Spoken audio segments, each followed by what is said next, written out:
The ship slipped out of hyperspace without violence, without sound, just a low, almost gentle hum that vibrated through the hull.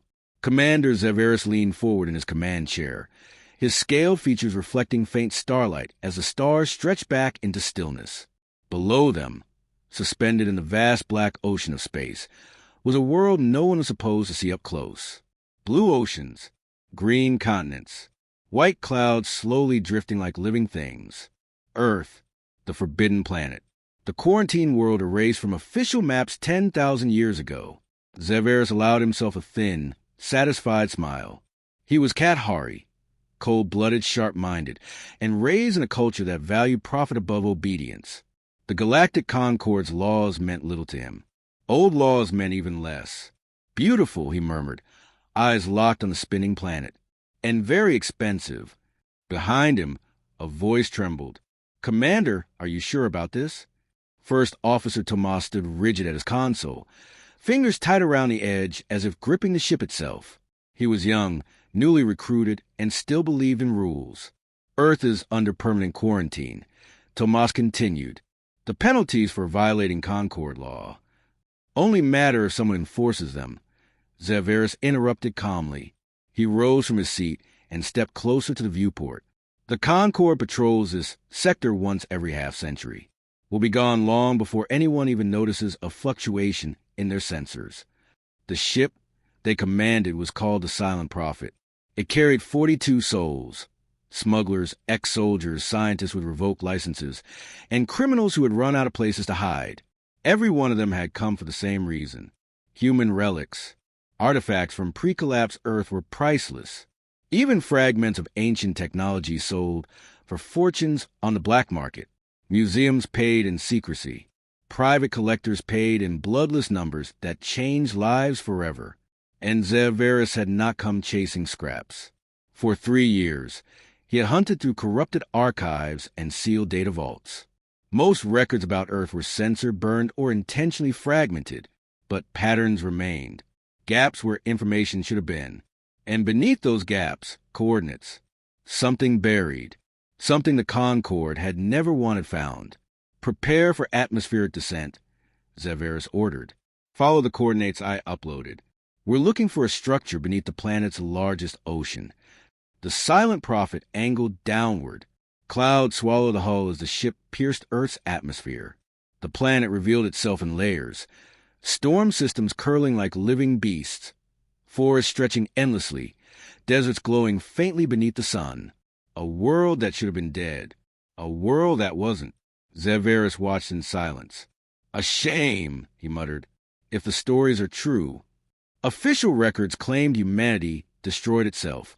Wars, pollution, unchecked ambition. Civilizations rising too fast, collapsing under their own weight. Zeveris had never trusted official history.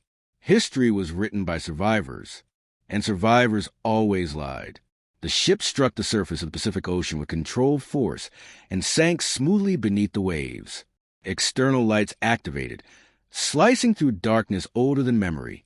Strange shapes drifted past the viewports.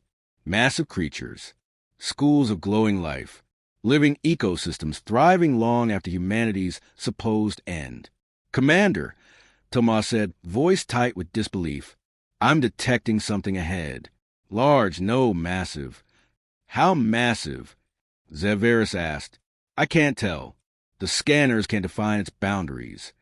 On the main display, the ocean floor appeared. Then something rose from it. Black, smooth, vast. A structure unlike any ruin Zeveris had ever seen. It stretched across the seabed for kilometers. Towers, domes, sharp geometric lines forming a city that should not exist. Its material resisted every scan. Its shape felt deliberate, intentional. Ancient, but not dead. By the ancestors, someone whispered. Zeveris leaned forward, heart pounding for the first time since entering orbit. This wasn't debris. This wasn't a relic. This was a facility. "Find an entrance," he said quietly. "We're going inside." The Silent Prophet circled the structure for nearly an hour before they found it. A lair in the outer wall, a massive sealed doorway fractured by time itself. The ship slipped through. Inside, impossibly, was air. Dry.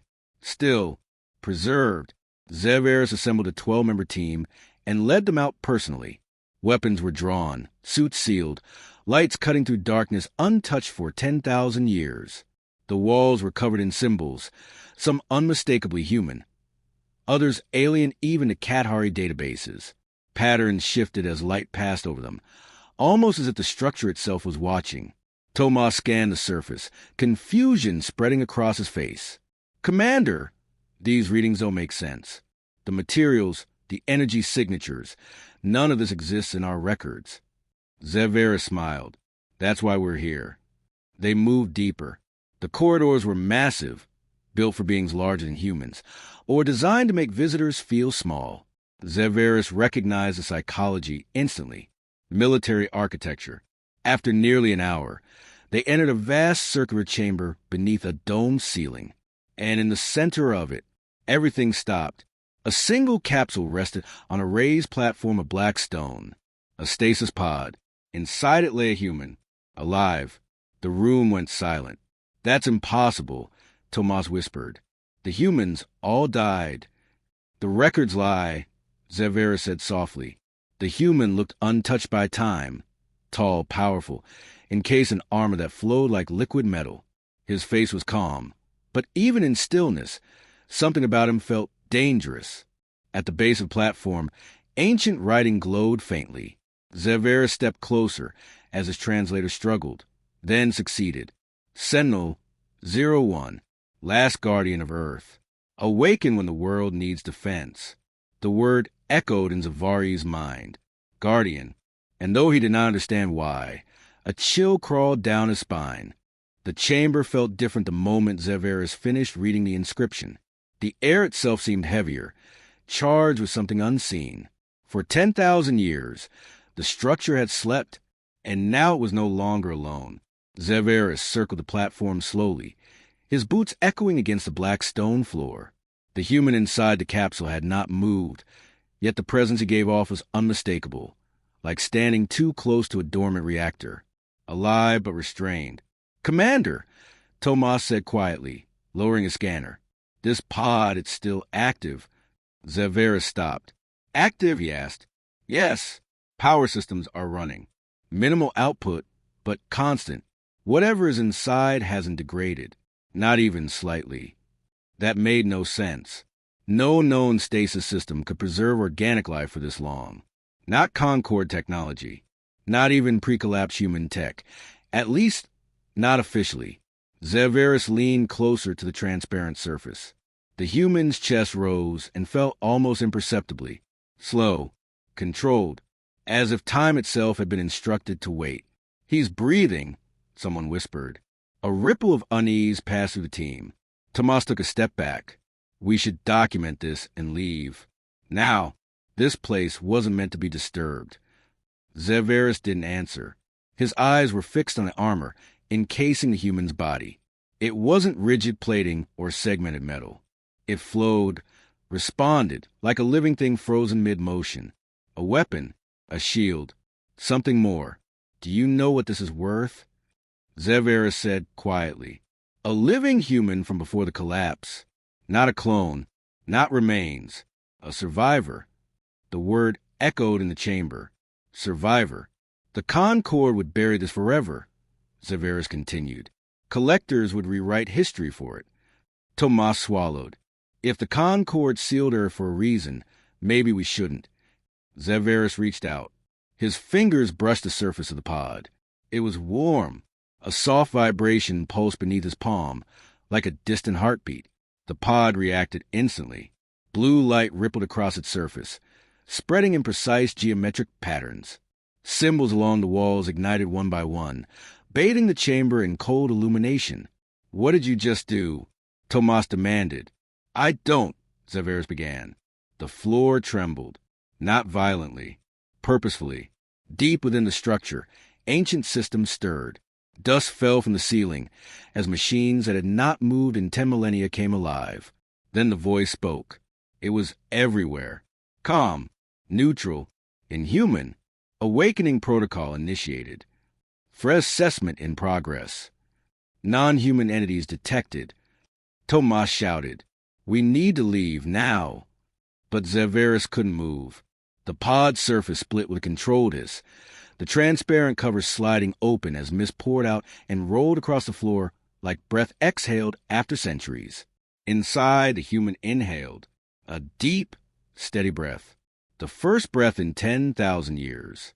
His eyes opened, blue, not reflective, not confused, focused, locked directly onto Zerverus. Every instinct in Zavari's body screamed danger. The human stepped out of the pod, not slowly, not uncertainly. He moved like someone waking from a short rest, not an age-long sleep. The armor flowed across his body, sealing seamlessly as he stood. "Who are you?" the human asked. His voice was rough and used, but powerful. "And why are you here?" Weapons came up instantly, 12 rifles aimed at one target. The human glanced at them briefly, curiosity flickering across his face, then returned his gaze to Zerverus. "I will ask once," he said calmly. "Then I will decide." Zerverus forced himself to speak. "We are explorers," he said. "We came to study ancient ruins. We didn't know anyone was still alive." The human studied him in silence. Then he looked around the chamber, at the awakening machines, the glowing symbols, the systems reconnecting to a network older than memory. Understanding dawned in his eyes. "How long?" he asked quietly. "How long have I been asleep?" Tomas answered before Zerverus could. 10,000 years. By galactic standard time. The human closed his eyes. For a moment he looked tired. Then he opened them again. And Earth. What happened to my world? Zerverus hesitated. He shouldn't answer. But something about the human's gaze made lying impossible. "Your civilization collapsed," Zerverus said. "The survivors forgot. They live in small tribes now. No cities. No technology." The human said nothing, but the armor shifted, reacting to something beneath the surface. "And the galaxy?" "The Concord," he asked. "They rule most of known space." "Did they help? When Earth fell, did they try to save us?" Silence answered him. That was enough. "I see," the human said softly. He turned away and walked toward the central console.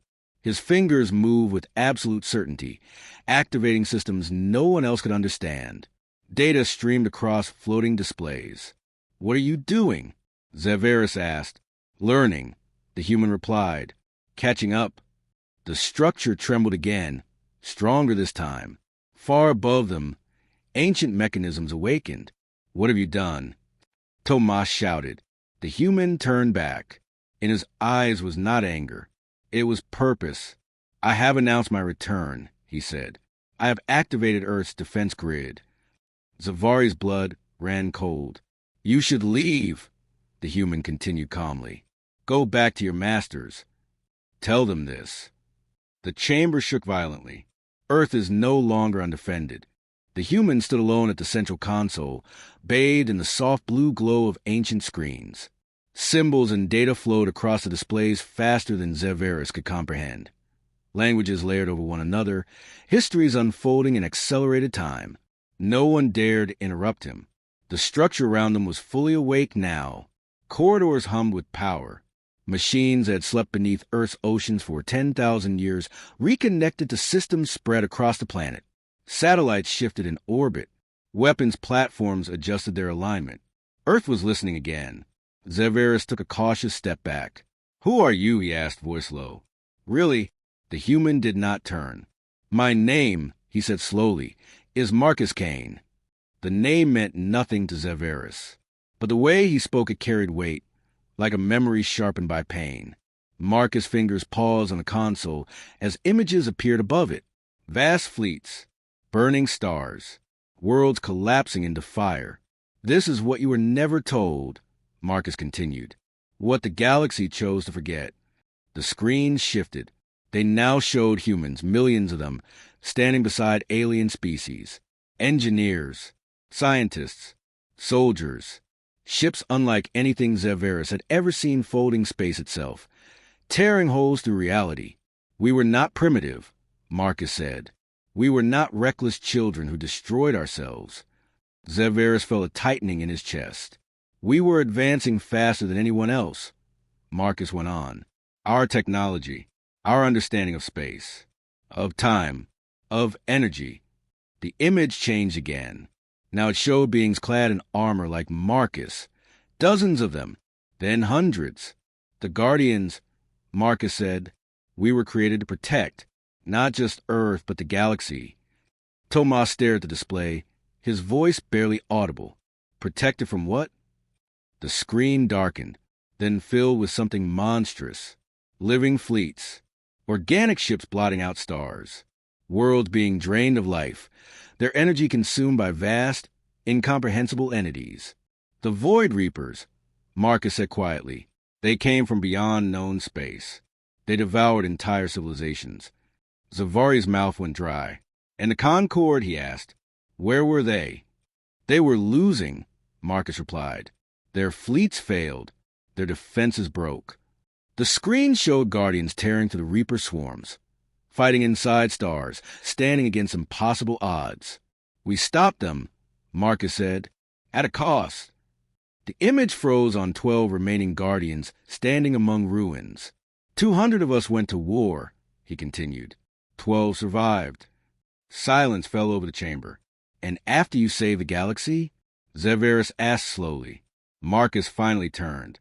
His eyes were cold, not with rage, but with something far heavier. They decided we were too dangerous to exist. The words hit harder than any weapon.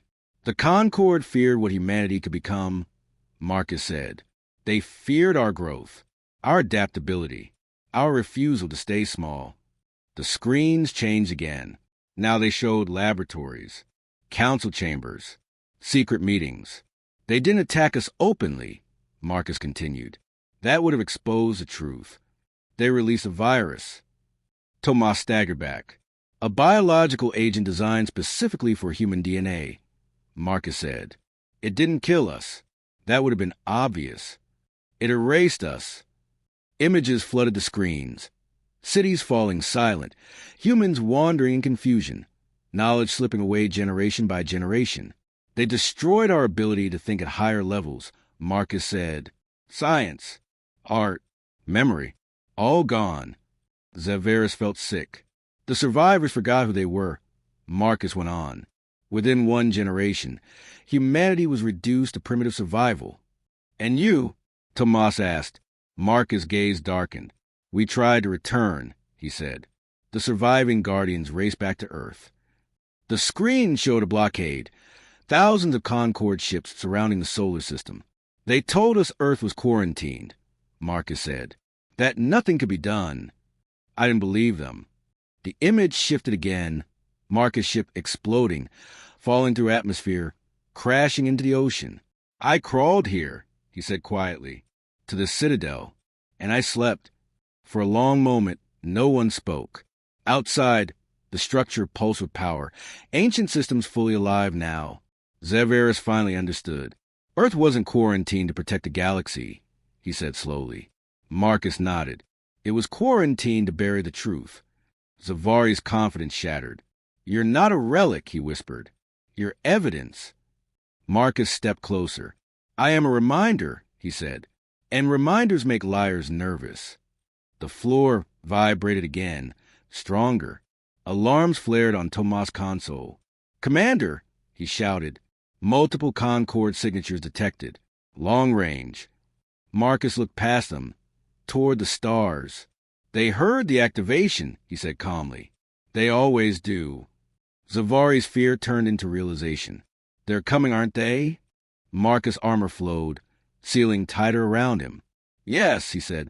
And now, he looked directly at Zeveris. They will remember why they were afraid. The silent prophet did not wait. The moment Marcus turned back toward the console, Zeveris knew their time was over. Fall back, he shouted. All teams, return to the ship now. They ran. Ancient corridors that had once felt empty now pulsed with life. Lights followed their movement.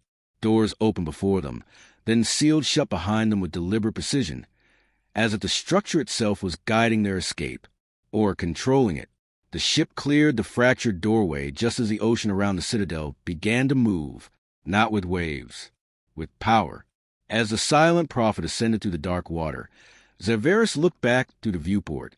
The structure beneath the ocean floor was glowing. Lines of light traced across its surface, spreading outward like veins beneath skin. Energy surged upward, through rock, through water, through Earth itself. They broke the surface and burst into the sky.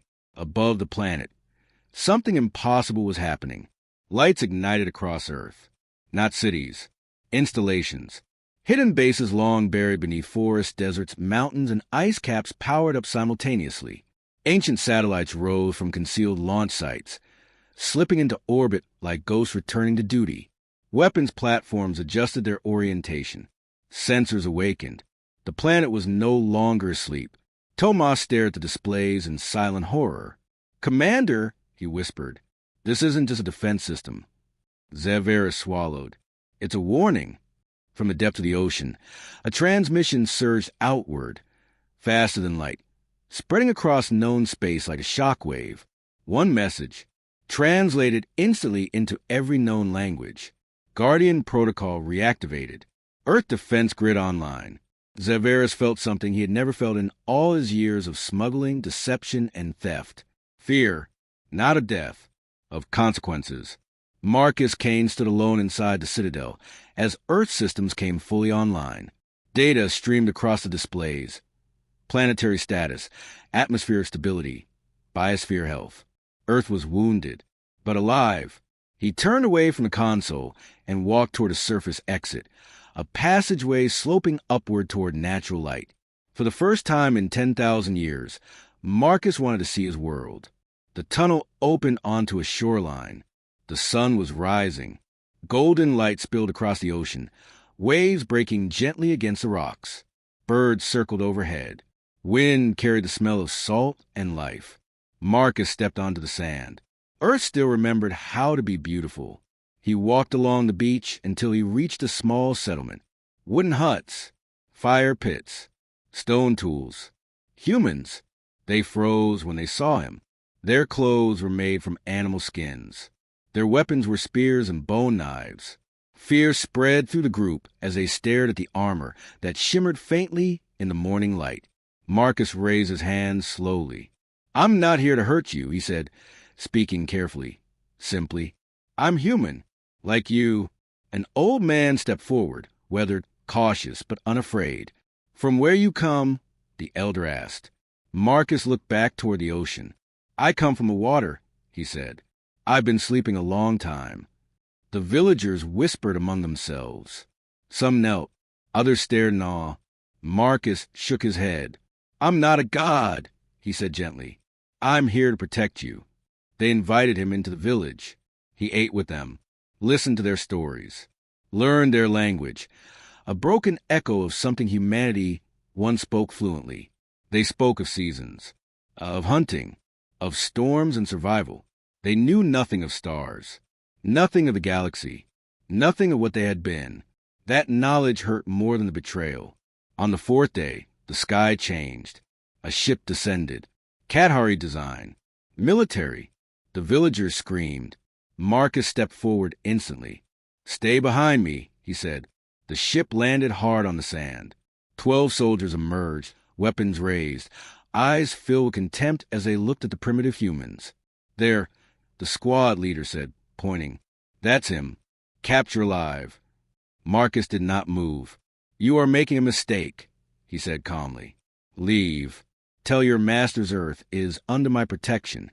The soldier laughed. "You are one human." Marcus nodded. "I warned you." He moved. The fight lasted seconds. When it ended, 12 soldiers lay unconscious. Their weapons were destroyed, their armor torn apart. Marcus stood untouched. The villagers stared in silence. "I'm here to protect you," Marcus repeated. That night, as Earth's defense grid continued to activate, Marcus returned to the Citadel. He stood before the central console once more. And this time, he did not prepare to hide. He prepared to answer. The first Concord fleet arrived without ceremony. No warnings. No negotiations. No mercy. 300 warships emerged from hyperspace at the edge of Earth's orbit. Dreadnoughts, cruisers, and destroyers arranged in perfect attack formation. To Admiral Threxon of the Kathari Dominion, the planet below looked harmless. Blue, green, quiet. A primitive world with primitive people. One human, he said coldly from the bridge of his flagship. That is all the Concorde fears. His officers remained silent, but their hands trembled. Begin targeting surface installations, Threxon ordered. Erase everything. Across the fleet, weapons charged. Energy built to levels capable of cracking continents. On Earth, ancient sensors screamed. Marcus Kane felt it instantly. He stood on the Citadel's surface platform, watching the sky darken as ships filled the stars. So they chose fear, he said softly. He stepped forward and launched himself into space. The Concorde fleet detected him too late. Admiral, contact! A tactical officer shouted. Single target approaching at impossible velocity. The main display flickered. A human figure streaked through vacuum without a ship, wrapped in liquid silver armor, moving faster than physics allowed. Silence gripped the bridge. That's not possible, someone whispered. Marcus accelerated. Space bent around him as his armor manipulated gravity itself. He reached the first destroyer in under 3 seconds. The ship never fired a shot. Marcus phased through its hull. Inside the reactor chamber, alarms barely had time to activate. He tore the core apart with his bare hands. The destroyer vanished in a flash of light. Ship lost. Unknown internal explosion. Before the fleet could react, a second ship died. Then a third. Panic spread. He's inside them, an officer screamed. He's destroying them from within. Marcus moved like a force of nature.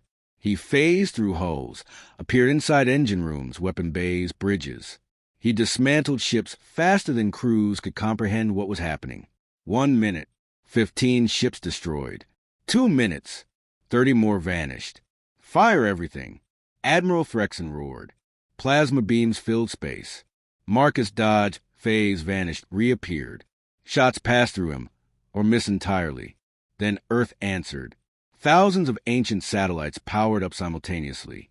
Beams of energy unlike anything in Concorde records tore through space. Shields failed. Armor melted. Ships trying to flee were cut apart mid-turn. The fleet collapsed into chaos. Retreat. Threxon screamed. All ships retreat. Too late. Marcus landed on a cruiser's hull, punched through metal, and dropped inside. He disabled soldiers without killing them, crushed weapons, shattered systems. He wanted witnesses. Within 13 minutes, it was over. 240 ships destroyed or disabled. Over 1 million soldiers defeated. The largest Kathari armada in history, reduced to drifting wreckage. Marcus flew toward the flagship. He phased onto bridge. In 3 seconds, every armed officer lay unconscious. Only Admiral Threxon remained. Please, the Admiral whispered, collapsing against the wall. Don't kill me. Marcus looked at him calmly. I'm not here for revenge, he said.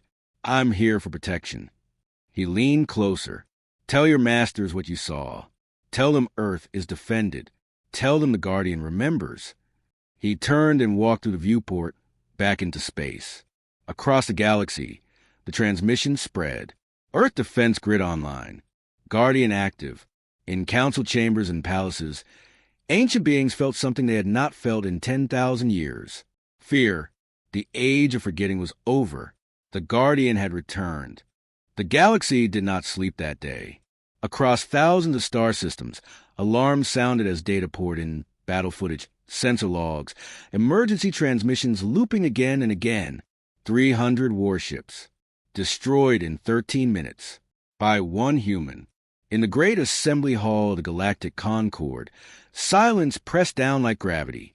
Representatives from 10,000 worlds stared at the central projection, frozen on a single image. A human figure, standing calmly on the bridge of a shattered flagship. No anger, no triumph, only certainty. This is impossible, a younger delegate said, his voice breaking the stillness. Our records show the Guardians were exaggerated. Symbols, not reality. An ancient being rose slowly from its crystalline seat.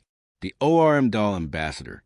one of the few who had lived long enough to remember the truth. They were not exaggerated.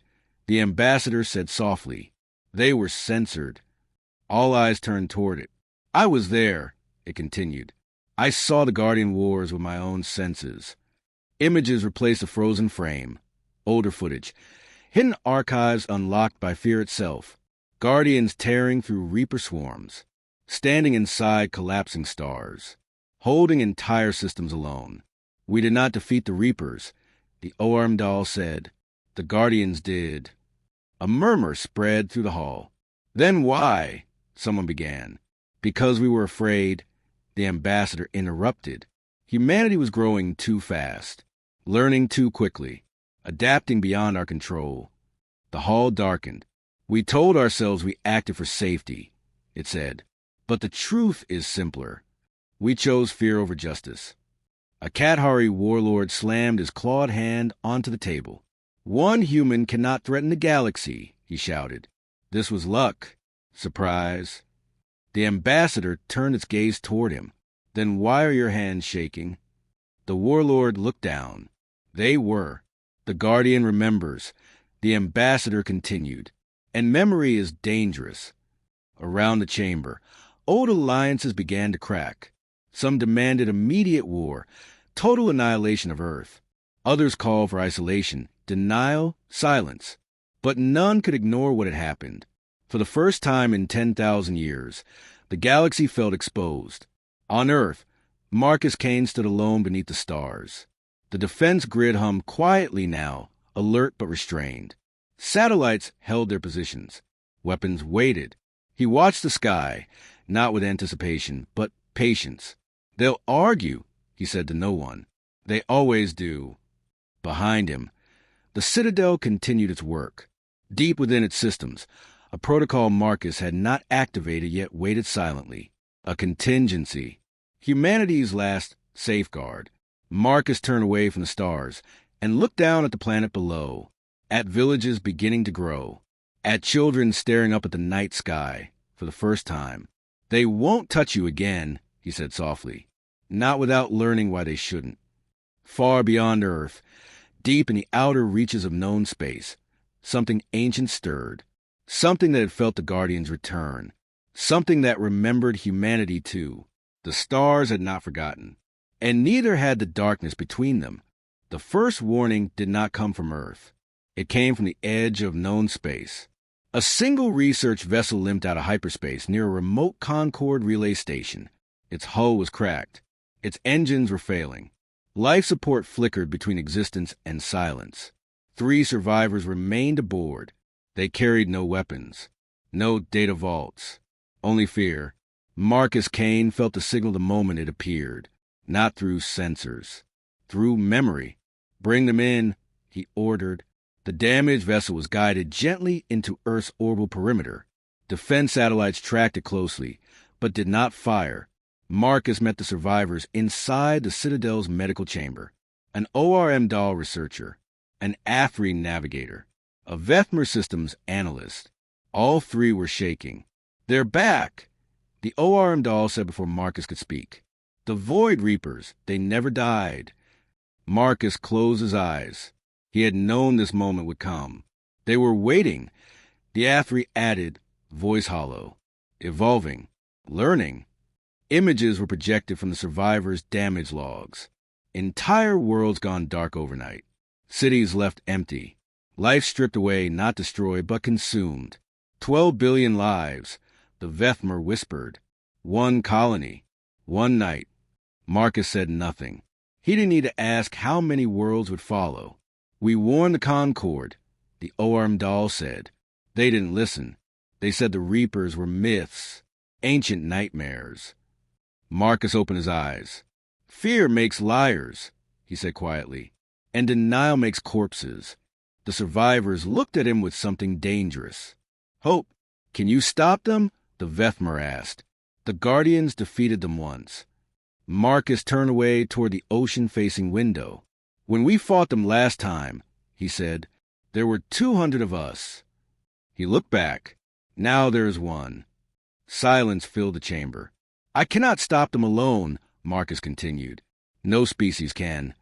But together, Oadal said softly. Yes, Marcus replied. Together we might survive. The message Marcus sent was not a threat. It was an offer. A single transmission broadcast to the entire galaxy. The Reapers have returned. Earth offers alliance. Stand with us, or fall alone. The Concord hesitated. Old fear clashed with fresh terror. Some worlds refused to answer. Others sealed their borders. But as more colonies fell silent, resistance crumbled. Delegations arrived at Earth not as rulers, but as supplicants. They came without weapons, without demands. They came to kneel. Marcus met them on the same beach where he had first emerged from the ocean. Behind him stood humans. Changed humans, the first of the inheritors. Their eyes held quiet strength. The air around them shimmered faintly with awakened potential. "We don't deserve your help," one delegate said, voice breaking. "Our ancestors destroyed your civilization." Marcus studied them. He felt the weight of 10,000 years pressing on his chest. "I could let the Reapers finish what you started," he said calmly. "That would be justice." Fear rippled through the delegation. "But Guardians do not serve justice," Marcus continued. "We serve life." He extended his hand. "We fight together." Relief collapsed into gratitude. The alliance was born. Deep beneath the ocean, Marcus opened Vault's seal before the collapse. The Guardian fleet, 30 ships, each capable of bending space, shattering stars, rewriting the rules of warfare. He activated only 10. Enough to fight, not enough to break reality. He assigned them to the inheritors, young humans barely beginning to understand what they had become. "You are not weapons," Marcus told them. "You are protectors." They nodded and believed him. The Reapers struck again before preparations were complete. Ketharis Prime, a core world, the same civilization that had once sent a fleet to destroy Earth. Now they screamed for help. The Allied fleets assembled faster than anyone believed possible. Thousands of ships, hundreds of species. At the front, Marcus Kane, not in a ship, but in the void. The Reapers emerged like a living storm, organic vessels blotting out stars, guided by a single vast intelligence. At their center, the Hive Mother. Marcus felt it. Ancient, hungry, aware. The battle ignited the cosmos. Guardian ships tore through Reaper lines with surgical precision. Allied fleets followed, firing everything they had. Still, it wasn't enough. For every Reaper destroyed, 3 replaced it. "We're losing ground," an admiral shouted. "We can't reach the Hive Mother." Marcus didn't hesitate. "I can." He accelerated. The inheritors followed. They lost 3 in the first wave. Then 2 more. Marcus felt every loss. But he did not stop. He reached the Hive Mother and phased inside. The interior pulsed with stolen life. The consciousness spoke directly into his mind. "You were supposed to sleep forever." "Things change," Marcus replied. He gathered every reserve of power he had, and struck. The explosion was seen across the system. The Hive Mother shattered. Across the battlefield, Reaper ships went still, connections severed. The Allied fleets surged forward. The war lasted 3 more hours.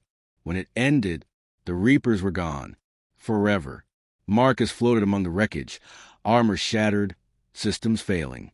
But alive. The galaxy had survived, because humanity had returned. The war ended without celebration. There were no cheers, no victory parades, only silence. In the shattered orbit of Ketharis Prime, Allied ships drifted among the remains of the greatest battle the galaxy had ever witnessed. Wreckage burned slowly in the dark, stars flickering through clouds of debris like distant witnesses. The Void Reapers were gone, not defeated, not repelled, ended. At the center of it all floated Marcus Kane. His armor was damaged, scorched, barely holding together. Systems failed one by one, shutting down as the energy that had sustained him for so long finally began to fade. But he was alive, as he always had been. Rescue crafts surrounded him, pulling him gently back toward Earth. Word of the victory spread faster than light, carried on every channel, translated into every language. For the first time in 10,000 years, the galaxy breathed without fear. The days that followed changed everything.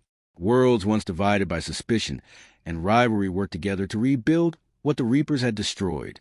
Human inheritors traveled alongside alien engineers, healers, and scientists, restoring ecosystems, repairing cities, reviving entire civilizations that had stood on the edge of extinction. Earth became something new, not a throne, not a weapon, a symbol, a world that had been erased and returned, not with vengeance, but with restraint. Marcus recovered slowly inside the Citadel. His body repaired itself as it always had, but the war had taken something deeper this time. Not strength, certainty. He watched the inheritors train in the great halls. Young men and women who carried fragments of Guardian potential, but none of the burden he had carried alone for 10 millennia. They laughed. They argued. They dreamed. That was something the old Guardians had never been allowed to do. 1 year later, the galaxy gathered again. Not for war, for agreement. On Kethris Prime, beneath a vast transparent dome, representatives from hundreds of species stood side by side. There were no weapons, no displays of power, only signatures. The old Galactic Concord was formally dissolved. In its place rose something different. An alliance built not on dominance, but responsibility. Marcus stood at the edge of the hall, watching as history rewrote itself in real time. A young Kathari named Kevol stood beside him, the grandson of the treasure hunter who had awakened him. My grandfather never believed in heroes, Kevol said quietly. He believed in profit. Marcus smiled faintly. Sometimes, he replied, accidents matter more than intentions. Kevol nodded. He said his greatest mistake was also the best thing he ever did. Below them, treaties were signed, borders redefined. Old enemies shook hands for the first time in recorded history. It wasn't perfect. It never would be, but it was real. Later that evening, Marcus returned to Earth. He walked the same beach where he had first emerged from the ocean, the same waves, the same sky. But everything else had changed. Children played near the shore. Human children, laughing, curious, looking up at stars they now knew were reachable. Cities glowed softly in the distance, built with care, not ambition. Marcus sat on the sand and listened to the ocean. For the first time since his awakening, he allowed himself to rest. He was no longer alone. He was no longer the last line of defense. The Guardians had once been created to end wars, but the future did not need weapons. It needed memory. It needed restraint. It needed hope. Marcus looked up at the stars and spoke quietly, not to the galaxy, not to history, but to the world beneath his feet. You're safe, he said, and you won't be forgotten again. Far above, satellites adjusted silently, not to threaten, but to watch, to protect without ruling. The Guardian had awakened once more, and this time he would not stand alone.